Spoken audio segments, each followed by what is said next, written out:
Olá, tudo bem com você? Espero que sim. A arte de hoje é uma arte escolar para Páscoa. Sou a professora Cleusa do Canal Cor Risco.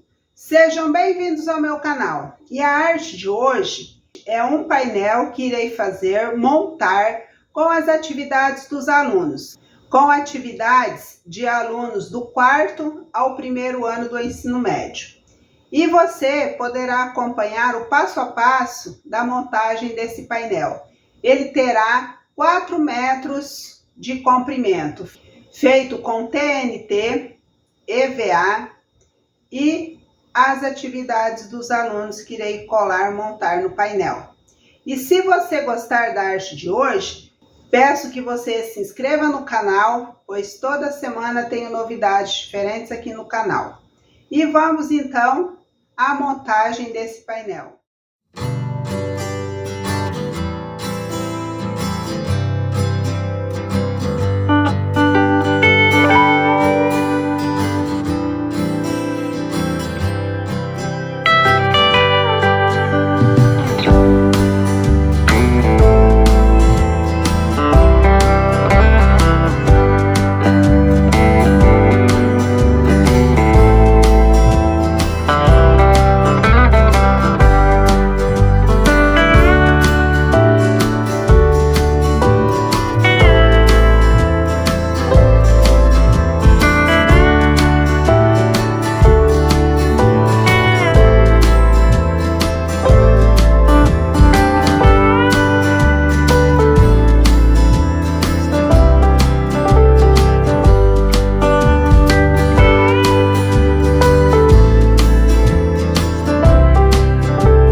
personalizado.